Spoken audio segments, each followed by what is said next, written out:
Today, I'm delighted to be speaking to Tina Fegent again. I've brought her back on. She's agreed to speak to me because she is my go-to guru for everything marketing procurement related. She's very well loved in the industry, and if you're not familiar with her, she's not only a leading expert in the field of marketing procurement. She's really a bit of a pioneer. She's got over 30 years of experience shaping the industry. She launched her own consultancy in 2006 to help brands unlock greater value from their marketing spend through strategic, commercially focused procurement. She's worked with probably most global brands that you would have heard of, and also agencies to drive efficiencies, improve ROI, and foster better client agency relationships. I've seen Tina speak many times on stage. She advises agencies and clients, and she's a very popular industry commentator. And she's known for advocating collaboration between marketing and procurement. So, Tina, a very warm welcome back. Yeah, lovely to see you, Jenny. Thanks for asking me to be a repeat. I've been a bit like Trump coming to the UK. I'm coming back for my second state visit with Jenny. Honestly, I'm honoured. So I'm going to get straight into the questions because I know Yeah. you're so well connected and networked and are on top of all the latest happenings. The listeners are primarily agency owners and account managers. Let's start with this. I want to talk about the importance of the kind of the role of procurement, their rising role within organisations. I noticed there was a report, the annual ProcureCon CPO report, that said that 53% of senior procurement leaders had taken on a larger role in a higher level decision making capacity. So I just wondered if we could start there, just talking about the rise of the role and its importance.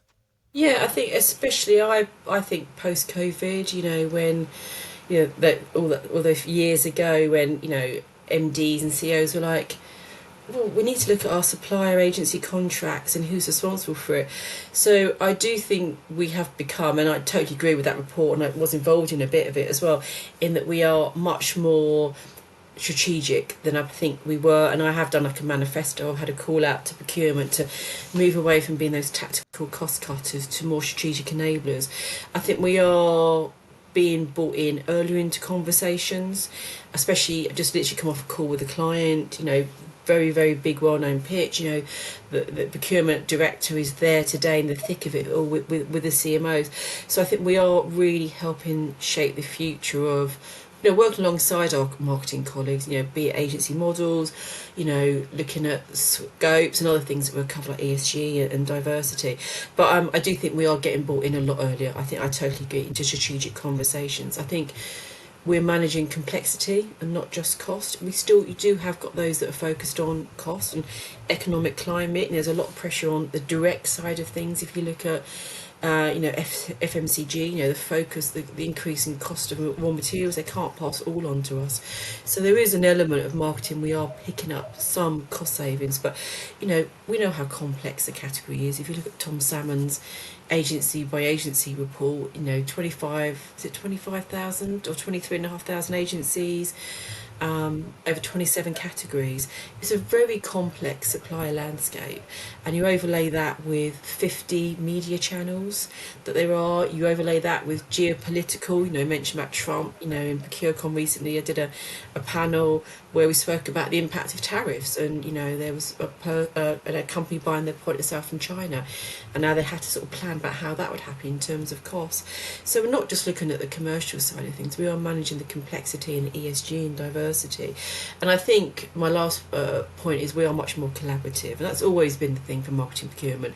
Success has always come from engaging with your stakeholders as early as you can, and we haven't always necessarily been the best at doing that. And I think sometimes we've had better relationships with the agency market than we have with our internal stakeholders.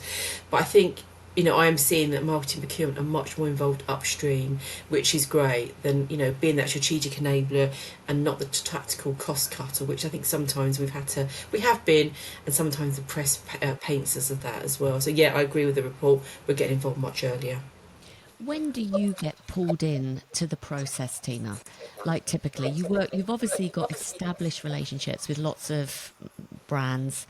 When do they say, right, we've got to pull Tina in for this? Because you work independently across multiple Yeah. sectors and companies. Yeah, it depends on the brief. I tend to obviously work more with the CMO community, perhaps where they haven't got procurement teams, and procurement teams are under a lot of pressure. I've got friends where there were a department of six of them. There's now only two of them. Because they've got pressure on headcount as well. So I tend to go in where the CMO has requested me, or perhaps a CPO, to basically bolster up. Either work they're looking at, or more likely to be we're looking at this, what are the opportunities. So I've just worked recently for a confectionery brand, and it's been a very, very nice and long project. And the CPO actually brought me in. He did have a person in the team, but actually what they wanted to do was identify where the opportunities were to look at from a creative and production point of view. So I was brought in at the very start, for example, in that one, and that was again very much from a strategic point of view, working alongside the procurement team, but actually saying, okay, engaging with the marketing, the stakeholders, the supply market, because it's really important to talk to suppliers, the agencies out there, and understand the trends. And the lot of trends. And when I do my Tina Tells on, say, on a Friday on LinkedIn, it's looking at all the it's such a complex category. If I was buying glass, you're buying glass, and that is it. But you're buying marketing, say 27 categories, and 23,500 suppliers in the UK. It's very diverse. So yeah, so I go in as a subject matter expert. Occasionally I go in by procurement, but I'm working on at the moment, which is public sector, very, very high profile behavioural change campaign. The marketing team have brought me in, but I'm working alongside the procurement people who've got their public procurement processes, which obviously are very different from public sector. And again, I'm just playing that, being that voice, been involved from the start. So usually I'm involved in the start of a process, be it either from a strategic point of view, or it could be we've identified the need, we want to go and look for an agency. I don't get involved in huge amounts of pitches. It's probably 25% of what I do. Most of my work is strategic consultancy and looking at agency models, and mentoring procurement people and being that subject matter expert. Fantastic. I'm glad you mentioned Tina Tells, by the way. It's something that I always, whenever you pop up with Tina Tells, I know there's good stuff there. And I Thank think you. you always get a lot of good feedback on it. And basically, for those listening that are not familiar and not following Tina Fegent on LinkedIn, please do so. Tina Tells is literally a kind of consolidation of some of the top news in marketing and procurement. So, and they're always good reads. So thank you for that. Thank you. Yeah, yes. Just and actually, it's a lot of agencies that do actually read it. And yeah, the reason I did it was, one, I was mentoring a procurement girl, and she asked me to do that every week, and it's four articles, not that aren't behind a paywall. My ad of the week, totally subjective, and actually. Well, the reason I carried on doing it was actually to educate agencies, to say we look at more than just cost. We do look at things like AI, obviously, which will come up, I'm sure, in our discussion, creativity, the role of the CMO. I do the occasional boring procurement. Here's a 7-step process, etc. I try not to do too much general procurement, but actually, a lot of the comments and feedbacks, and people do like when they get mentioned. And oh, look, Mum, I'm in Tina Tells this week. I sort of do like that when people get. But yeah, it's just trying to sort of share, and instead of trying not to do stuff that you would normally see, like a campaign. But I know I made it when the day before the Easter break. I saw Gideon Spanner, the editor of Campaign, on a True platform, and he said, "Oh, no Tina Tells next week because of Easter." I thought, I know I've made it when Gideon's made a comment about no Tina Tells, but yeah, I'm looking at whether I follow in the great footsteps of someone like you, and we turn it into a podcast, Tina Talks or whatever. But thanks, Jenny, for letting me share. But yeah, I just do it to sort of really educate and say this is the sort of things we're interested. Again, getting back to the strategic point of view, we're trying to move away from being cost, and actually do help us talk about effectiveness or measuring creativity, or what about the outdoor and what's going on that side of things. So, or the role of I've got one on this week, I think, about the role of influencers, B2B influencers, I think, which was quite interesting. So yeah, thank you very much for allowing me to talk about that for a minute or so. Oh no, honestly, it's a pleasure, and well done for hitting the heights. And I think you should do that podcast, by the way. I'm going to go on to sort of trends like AI and even kind of buying influencer services. But before I do that, I'm just curious: have you seen any changes in how you talked about? At what point you're brought in by clients and they bring you very much strategically. Are you noticing any patterns in how procurement teams find agencies? Because nowadays there's lots of these kind of intermediary kind of like dating services, aren't there, for agencies and clients? Do you see any patterns in clients wanting to go out to the market and find them directly themselves versus using intermediaries? Yes, I think. I mean, if you look at any intermediary, and I think the last count, someone told me there were about 60 people involved in intermediary work. Doesn't mean they're 100%. Really, they're doing procurement's job. I mean, that's what procurement is there. Again, if I was buying glass, I would be sourcing the marketplace. But again, because it is a complex market, and because procurement teams can be stretched, it has given risen to this industry, which is quite unique for the UK. I mean, the US, I don't think there's 60 intermediaries in the US. In Europe, because I meet a lot of counterparts when I do ad forum in New York and London every year.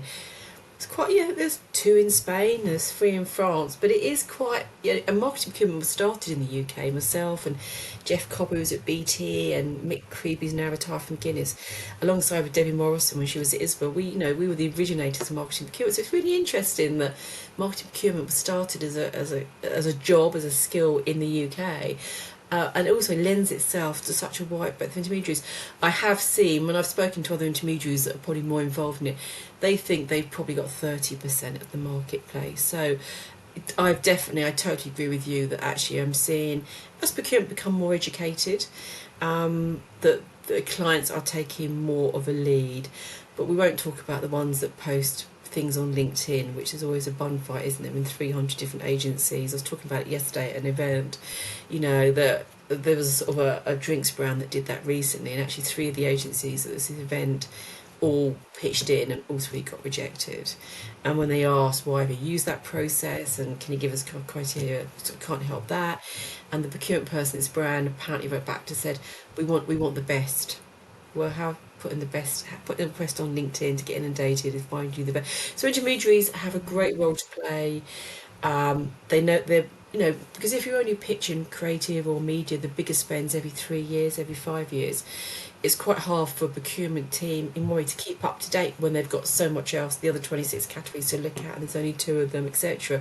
So I do think, be it myself or the other 59 people involved in search, have a role to play. It's what that role is, and I do think procurement sometimes find it a bit hard if an intermediary's brought in without them being aware of it as to what their role is. And I've always said is they have a great role to know the market if you're very specific and they've got their expertise. It could be about social or digital or PR or design, but work alongside them so you've got the commercial side of things. And whilst I'm saying that I want us to be more strategic enablers and not cost cutters, if they can work alongside the intermediary, which many of them do, to manage the commercial elements, that works really well. So they can provide that insight, that perhaps you haven't got, but then work alongside them to do the commercial management side of things. So yeah, but I think a lot of clients are doing it themselves as well. We're using procurement. Totally makes sense. I just want to, before I get onto the AI questions, there was a statement by McCann's CEO the other day that caused quite a stir in the agency world and said, look, things are changing. McCann are finding that rather than getting clients on a more sort of agency of record basis, on a long-term sort of retainer model, we're seeing a movement where we're getting clients more on a project by project. There's that big shift. And the reason it was a bit controversial was he actually made a statement saying they were going to evolve their account managers into project managers. So there was a big controversy around it, and what value does a project manager bring versus an account manager. But going back a step to what you said about buying agency services, are you seeing that clients want agency of record relationships still? Not really. I think it's more about capabilities and complexities. So I do think you're the big clients, big spend. You're always going to need the agency of record. In a global, you do because having spent 3 years working with a global client, there is undoubtedly a role for We're in, just in Europe, there's 16 countries, and we're all producing 16 lots of ads, 16 lots of content, etc. And so I do think an agency of record for a brand or a region, and that, because don't forget that, yes, okay, you can look for an agency record globally, but it can be a brand or a region or a sector or a capability. I think big spend, yes, but I think medium to small clients, no. But I do overlay that with, I do think loyalty and partnership is really important in agency relationships, and I do think that clients that move around every year, a new CMO comes in, is not good for anybody, because I do think you build up that body of knowledge and your invested time, on the agency side. And so I'm not keen on when clients go in, oh, it's a new CMO, we're going to change. Well, why? At least be in there for 6 months, a year, understand if you're going to go in a different direction, and have that conversation, have a closed pitch with the incumbents. And can you step up to it? If not, then you do go to a process. I do think agencies do think procurement are quite keen to do pitches. If we don't, we've got so much else. We've got so much else to do in the day job, including managing the suppliers, managing the purchase orders, payment terms, looking at ESG, looking at diversity, working on AI. So no, I do think definitely big global, big brands. Where you need uniformity, you need standardisation, you need cohesiveness and consolidation. But medium, which to be fair is a lot of UK brands, and that's a lot of US brands. If you look at the spend they've got, I do think UK brands, it's more about having, and the rise of the independents. I was talking about this yesterday. We want deal with those founders, and we're seeing the startups, and it's great to see Polly, Rich, and Bevo doing Ace of Hearts, and or Goffey doing really well. A lot of the ex Adam and Eve. It's really NCA, being bought and merging with Ogilvy. It's great. We're encouraging these sort of startup agencies, and I think they wouldn't be busy in selling if there wasn't the need for them. But yeah, I think the nicheness, the complexity. Clients are wanting that. We want to deal with the people. We don't want multi-layers. And I think agency records, you do get multi-layers, 3 account directors, 3 creative directors. I want to deal with those medium-sized, those smaller-sized agencies where I can deal with the founder and get to the point a lot quicker as well. So, yeah, I think there has been a move away from agency records, definitely. I suppose agency owners listening to this might be screaming at me to ask you this question: how do I make myself more attractive to bigger organizations who do have in-house procurement teams or are using your kinds of services? You've mentioned quite a few different things like diversity, ESG, but how, as an agency owner, could you just sort of say what are they typically looking for when they're selecting an agency that they want to work for? Yeah, I think it's always hard. I mean, the main thing I would say is make sure you do target procurement as well as the marketing or the head of PR or head of design, whatever your category is. And I think it's easy to not do that. And you think, oh, I won't send that to procurement. So in the first instance, I would definitely make sure you target procurement. LinkedIn is a good thing, even though the algorithm obviously is now showing us news that's 2 weeks old, which has obviously been all over LinkedIn this morning about its relevancy, not it's relevancy, not recency, apparently. So you haven't seen my Tina tells Jenny, that's obviously 2 weeks old one or whatever. So I think target procurement. I think agency owners, if you are targeting the big brands, go on their corporate website.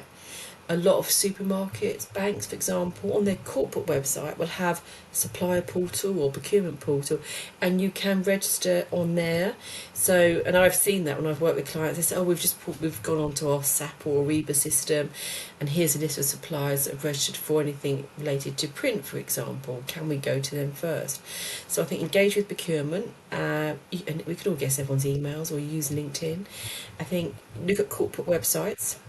I think if they've got events, webinars, and I get that every day, every week, invite them, because I have had a go at procurement about not getting out as part of this 7-step manifesto I launched in April. Was be strategic enablers, be more visible. I think it's quite hard for them to be on the speaker platform, but you've got to share what you're doing really well and get out more. And it is hard. MSQ did an event this week. I sent out to loads of procurement people, friends. I think one went and it looked amazing. It looked really good. And I do try, but often I'm, be it at Cannes. I was in Cannes a few weeks ago. I didn't go to Madfest London, but I'm often the only procurement person at those events. Cannes, there was one or two others. But invite them, obviously watch out for the chocolate biscuits, in terms of you don't want the really expensive ones. Educate them, so newsletters as well. They're always good because, you know, you email them 4 times, and you email them the fifth time, and they've got a requirement. And that's always the way. Because don't forget, they are the whole time looking at all the different categories where the opportunities are. You know, they're not going to be pitching every time. I had an interesting story someone shared with me yesterday that this agency had got a really, really innovative idea, and they rang the procurement person. They knew them, and they're like, "No, I'm not interested." And they're like, "Right, are you sure? Because it's really unique. It's spot on. No, I'm not interested." They then contacted the marketing director, who said, "Oh my god, I love it. Can I have it?" And then got sent back to the procurement person, and the procurement person tried to negotiate, and the agency person said no. We came to you first. So I thought that was a great story. That was a Very really, really interesting. great story. So yeah. So, what people forget is you are encouraging client side procurement people to get themselves out there, be educated, network and stuff. And I'd love to hear just those 7 steps manifesto. That would be really interesting. But also on the agency side, encouraging them to deal with procurement directly. And it's not just for new business, for Mm. agency owners, it's actually for account managers. Because Mm. one of the things, even when you've got a client, sometimes when I talk to my account managers, they haven't already engaged with procurement, or they don't know how big the purchasing department is, or who's leading the charge, and whether, because it's an absolute opportunity for them, isn't it, to Yeah.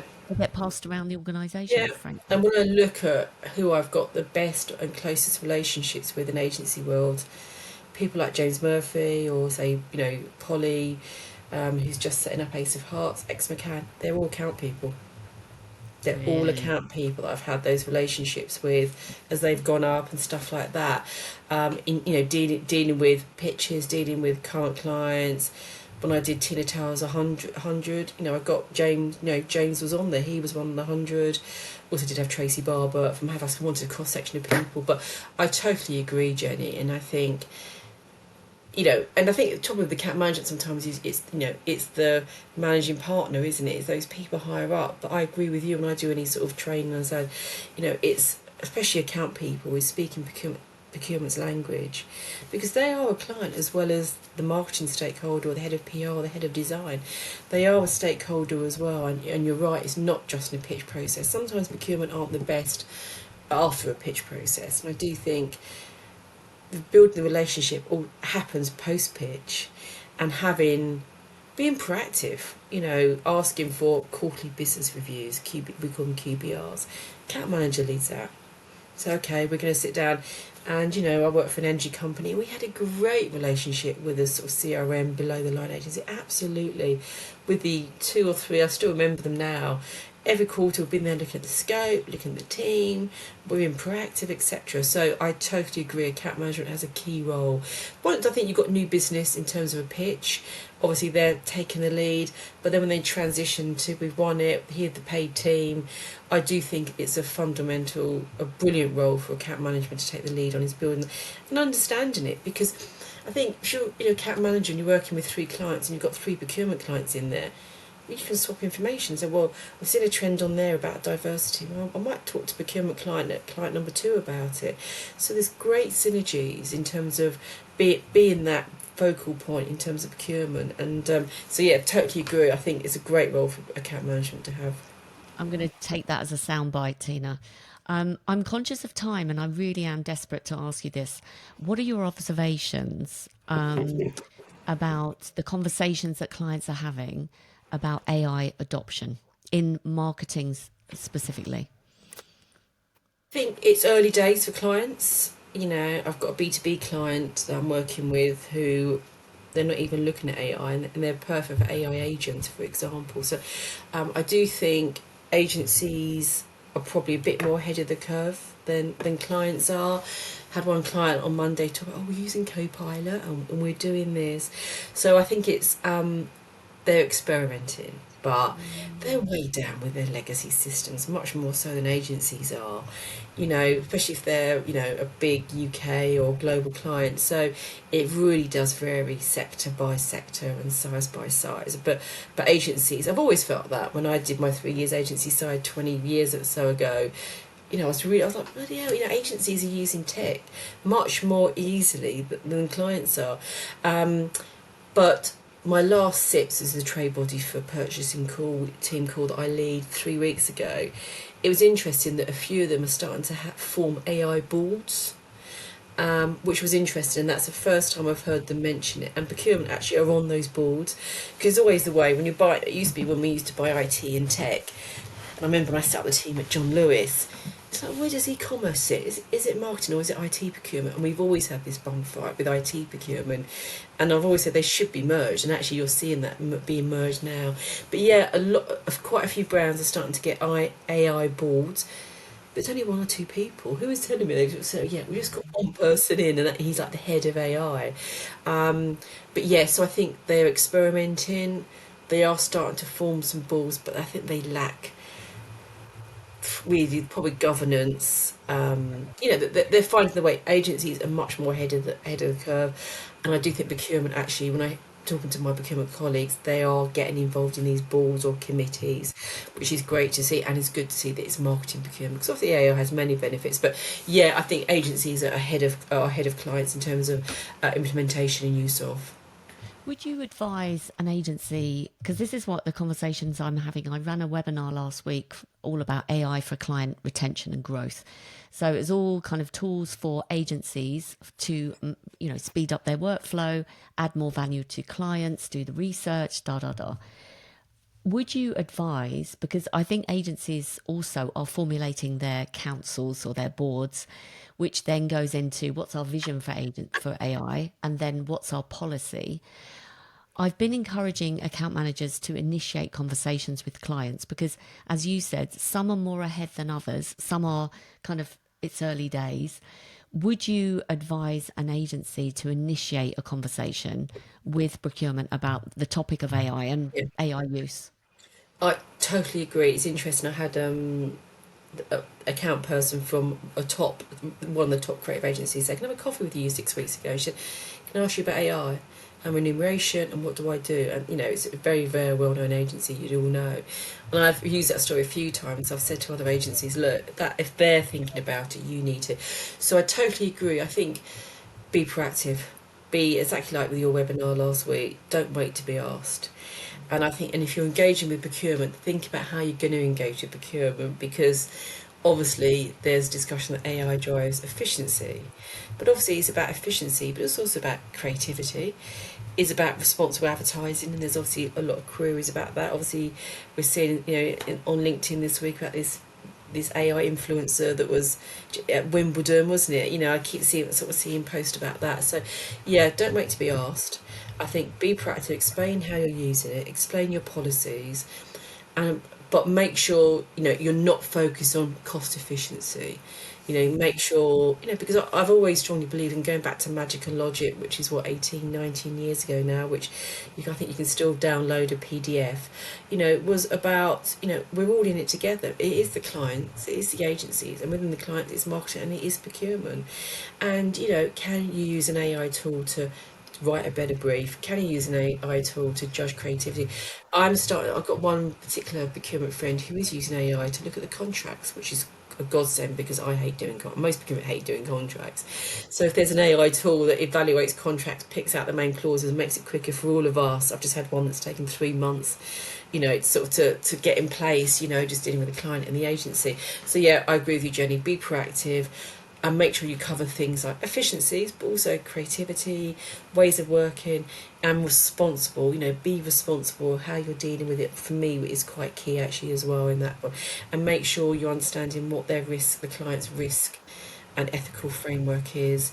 And bring procurement in early, I would say, which is exactly what you were saying. I think they're a good person probably to lean into, together with maybe marketing operations or someone like that on the client side.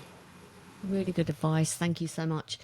Do you have any thoughts on where this is all going, Tina? Because, for example, I'm seeing a trend of agencies looking more at, rather than the sort of charging by the hour model, they're looking at sort of productizing their services like programs and products and sort of output based pricing rather than pricing. Mm.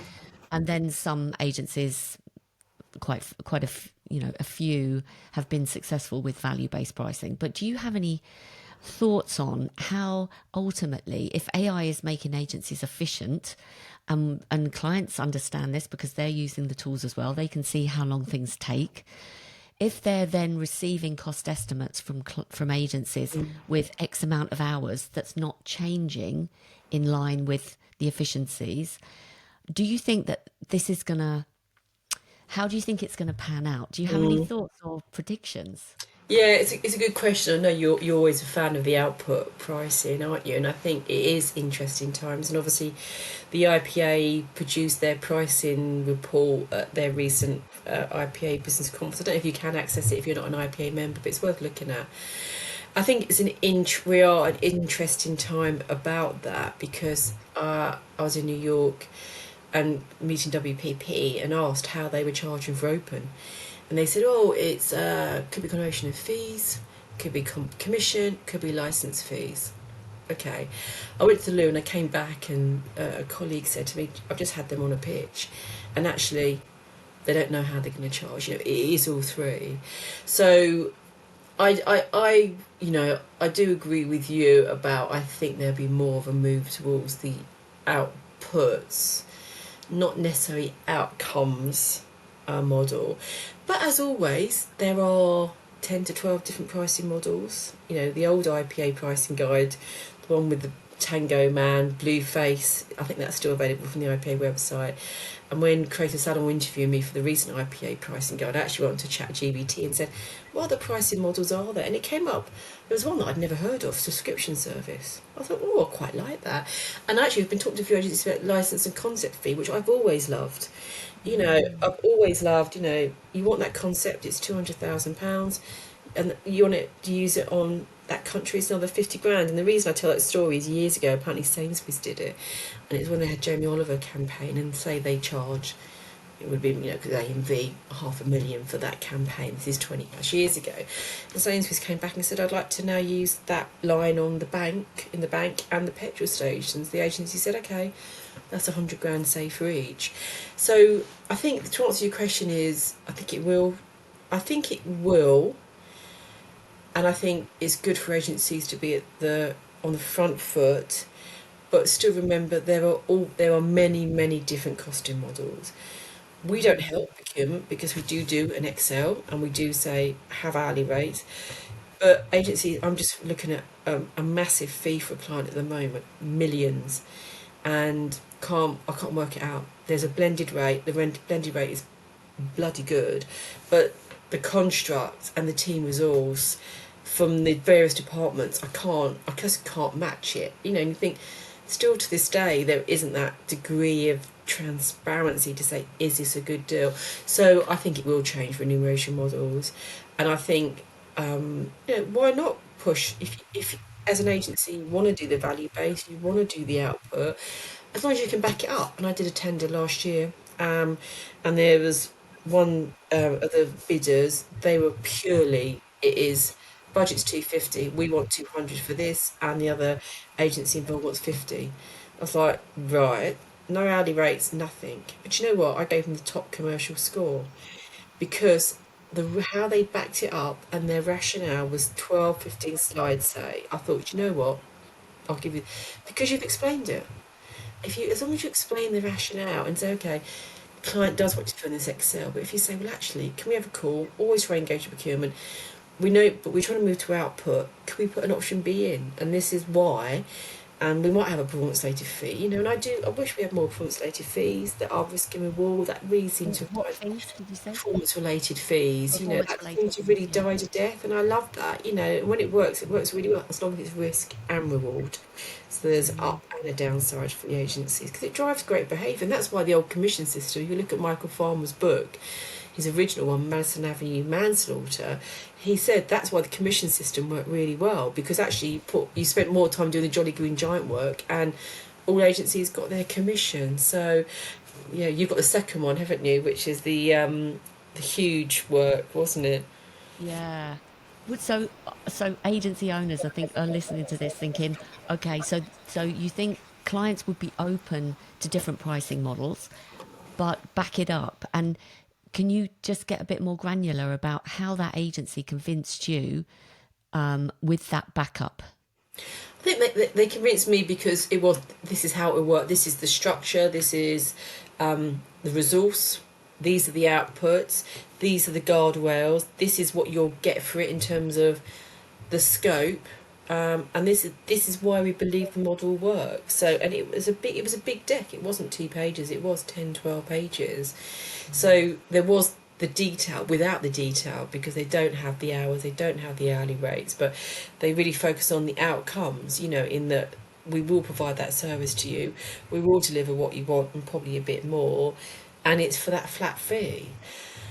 The only caveat I would say where it did fall down in the wash up, the CEO said, so if I want them to, just do a presentation deck for me, how would they charge? And he thought, yeah.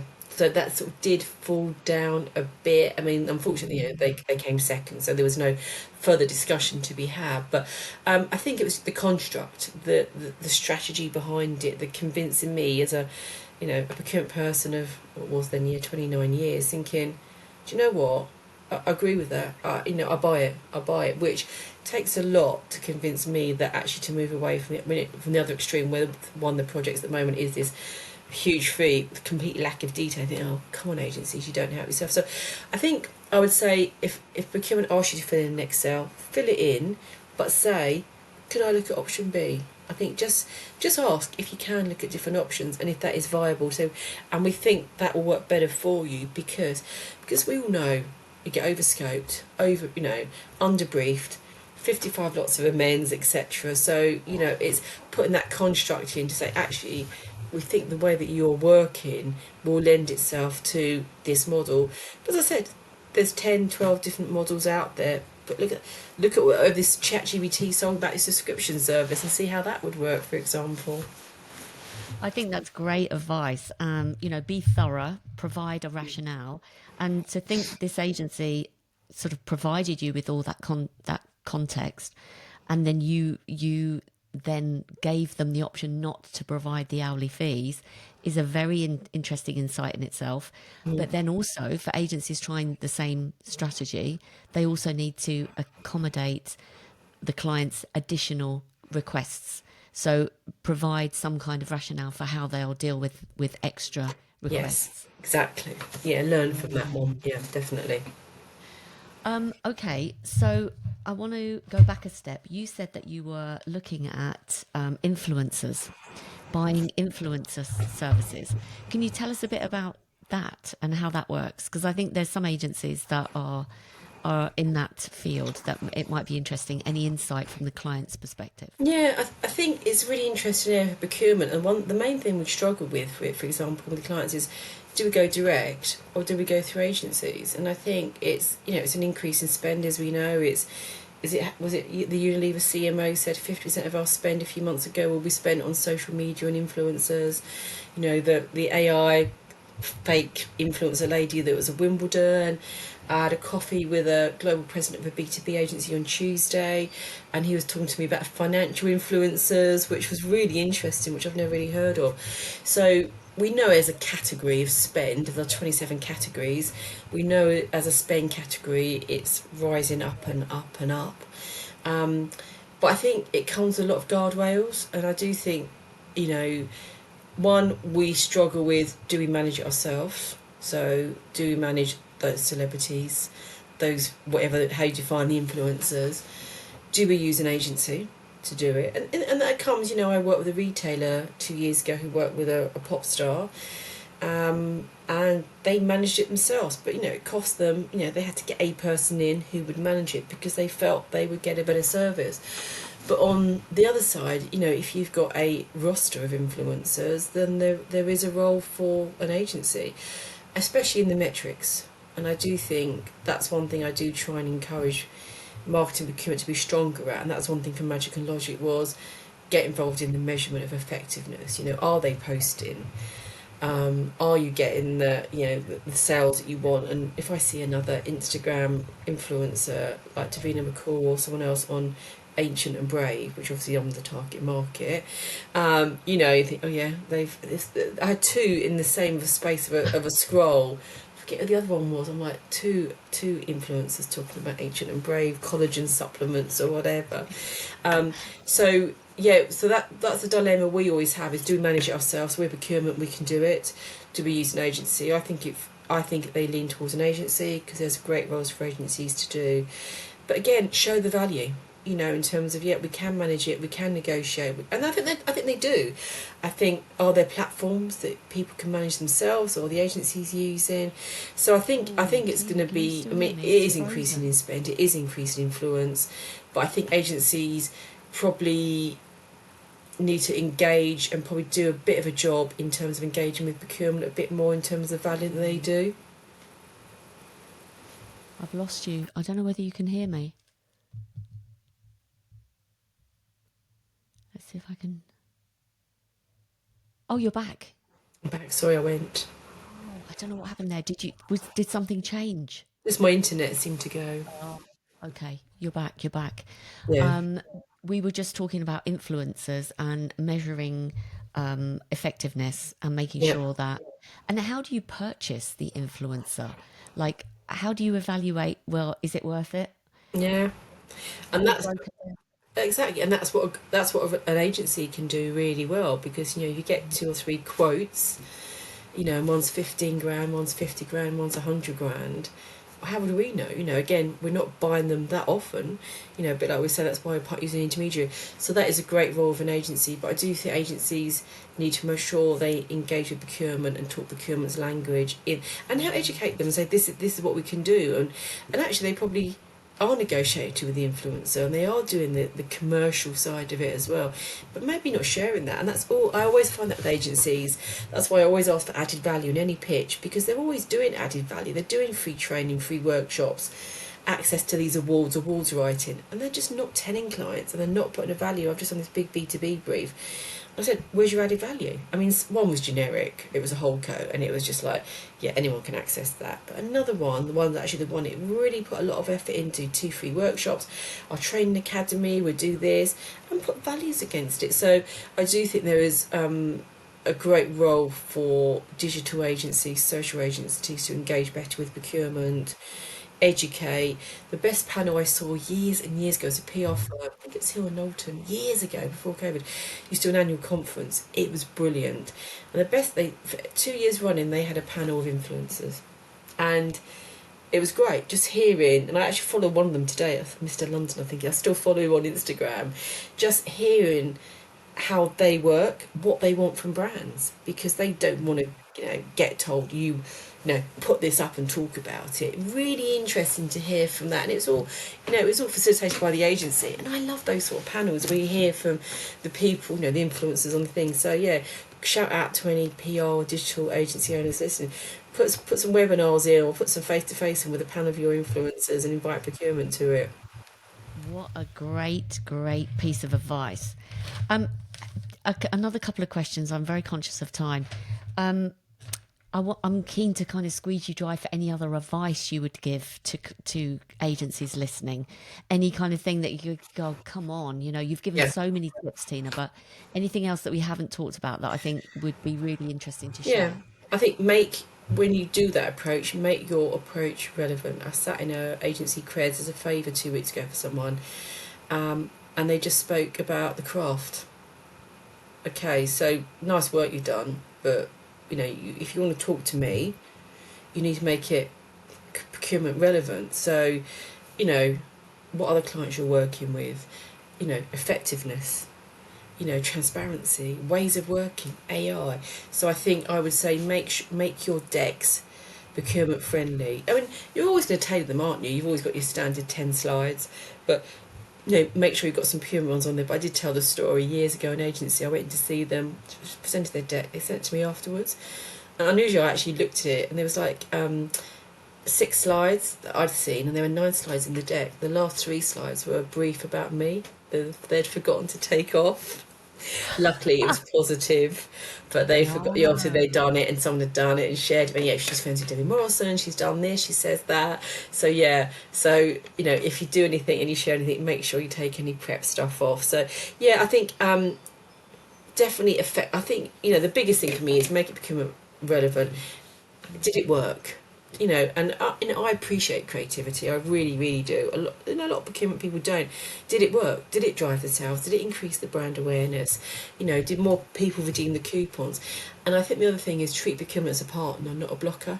Respect. I always say that, respect our role. And okay, sometimes we can be a blocker. Fill this form in, new supply form, 190 days payment terms. But start off, treat them with respect, and treat them as a partner, as an equal, alongside this internal stakeholder, and make sure any decks you do are relevant and you have got that measurement effectiveness. It worked because of X. And proactive, just be proactive about it. Lovely advice. Thank you so much. And finally, is there any hot topic that you think most procurement people would want to learn about? Anything to do with the industry that you think, oh, keeps coming up? I think they would like to be educated on that. Um, yeah, good question actually. I think the category specific, so if you are a digital agency, if you are a PR agency, if you are production or if you're research, I think it's that category. It's a very, Robin Bond in his book Market of One. It's almost like being that niche and explaining and educating on that. And there are some interesting talks you go to, and you think, oh, okay, yeah, that was quite generic. So, I think it's what's your specialism, and focusing on that. I think that's probably the best bit of advice I would say. Help educate them. If they've got 27 categories they're managing and there's only 2 of them, and they're going to focus on the big spend, which, let's face it, is creative and media and maybe some sponsorship, and they're only spending 500,000 on digital or PR, to get them out is bloody hard. But if you say, well, actually, I'm not saying it's how to buy PR well, but actually, is it diversity? Is it ESG? Is it measurement? Is it AI? So I think category, and then within that category, the nuances of that category to help them buy better, but to understand what they're buying. I think that's the main thing. I was just help them understand what they are buying when they're time poor. Might only look at it every 3 years, but help them look good when they go back to their stakeholders. And obviously, that's the roles you asked me, a while ago. What role do I play? Because I am out there at the conferences, having coffees with lots of agencies, sometimes too much, like two days, 3 days a week. But that's helping educate me, so I can then say to clients, well, actually, have you heard about so and so? Have you looked at that? Or I heard that the other day. Some might call it gossip, but I call it market intelligence. Obviously, over a cup of coffee, there's Soho House near you. But I think they are time poor, so if you can get them out and educate them or go and see them, I think that's a brilliant, brilliant thing to do. The main thing is treat them as a partner, not as a blocker. Yeah, that's why you're so inspiring and a bit of a legend, because you are out there and everyone knows you and you know everyone, keeping your finger on the pulse. Tina, this has been extraordinary, fantastic. Thank you so, so much for sharing so much value. I bet you've got the pens like scribbling away with all the notes. If there's someone listening that just happens to be someone that you would like to talk to, who would you like to hear from, and what's the best way to reach you? Think, send me an email, send me a LinkedIn request. I'm always interested in new categories, new agencies. I had a call with a new agency on Monday, very interested in a social agency. Yeah, it's always good to hear from new agencies, but be respectful. I do, and obviously I do the few on LinkedIn posts like what's in everyone's cups of coffee. I've had 5 requests this week. I think to then chase and chase. It's like, okay, you sent me the details or you've put me on your newsletter. A nice email the other day, someone said, oh, an agency chap, oh, I'm going to be starting an agency newsletter. Is that okay if I put you on the list? And I said, well, thank you for asking. That was very good. So yeah, email. You'll find my email on my website, LinkedIn, on that. So very happy to connect with people. But I would say, and all my other procurement, just be respectful. Don't then keep chasing and saying, well, I said, can I have a call? Can I have a call? Because time is money. I'm a consultant. Or if you see me out and about or sitting at Soho House, usually at 180 Strand, come over and sort of say hello as well. Give us a follow on LinkedIn on Tina Tells. Always interested to know, new models, new ways of working, how you're getting on, what's good about procurement. I don't want to know the negatives, but good stories as well. Actually, let's hear some good stuff as well. But thanks for asking me, Jenny. Excellent questions as always, and I Thank hope you the so people much. listening will find some useful stuff to help them build a relationship with procurement better. They definitely will. Tina, thank you so, so much. Pleasure.